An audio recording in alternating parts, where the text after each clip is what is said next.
పెద్దగా భయపడట్లేదు ప్రభుత్వం. వీళ్ళని గట్టిగా మనం కంట్రోల్ చేయగలం అనేటువంటి నమ్మకంతో ఉంది. ఎందుకంటే వీళ్ళకి ప్రధానమైనటువంటి ప్రభుత్వ ఉద్యోగులు సపోర్ట్ లేదు. అదే వాళ్ళ ధైర్యం. ఎన్‌జీఓస్ సపోర్ట్ లేదు. వీళ్ళని ఎన్‌జీఓలు తమ యూనియన్‌లో జాయిన్ చేసుకోవట్లేదు. వాళ్ళదిగా భావించట్లేదు. లేకపోతే దీన్ని ఎవరు లీడ్ తీయాలి? ఎన్‌జీఓలు.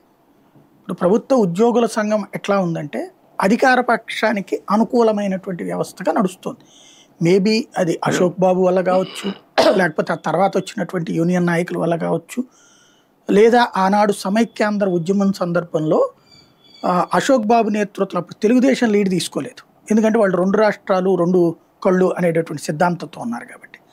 ఆ టైంలో లీడ్ తీసుకుని నడిచింది ఆంధ్ర ప్రభుత్వ, అంటే అప్పుడు తెలుగుదేశం వాళ్ళకి సంబంధించిన నాయకులకి లీడ్గా కనిపించింది, ఉపయోగపడింది ఎన్‌జీఓలు, ఏపీ ఎన్‌జీఓస్. అశోక్ బాబు నాయకత్వంలో ఆ రోజున అశోక్ బాబు 6 అడుగుల బుల్లెట్ పాట ఆ టైంలోనే వచ్చింది. అది ఈయనకి వాడేశారు. పవన్ కళ్యాణ్ కంటే కూడా ఎక్కువగా. సభ బాగా సక్సెస్ అవ్వడం కానీ, లక్షలాది మంది రావడం కానీ ఆ స్థాయిలో జరిగింది. అది టీడీపీ ఓన్ చేసుకోగలిగింది. అది అప్పుడు యాక్చువల్గా వైసీపీ పట్టించుకోలేదు. ఎందుకని? జగన్ అప్పటికే స్టాండ్ తీసేసుకుని సమైక్యాంధ్ర స్టాండ్ జగనే స్వయంగా పెట్టాడు. గుర్తుంది కదా అక్కడ ఏది మన లగ్డి కాపుల దగ్గర స్టేడియం ఏదో ఉంది కదా, ఎల్బీ స్టేడియం. దాంట్లో సభ జగన్ పెట్టాడు, సమైక్యాంధ్ర సభ. కాబట్టి నేను చేస్తున్నప్పుడు మళ్ళీ అతనికి ఎవరికో లీడ్ ఎందుకని అతను ఒప్పుకోలేదు.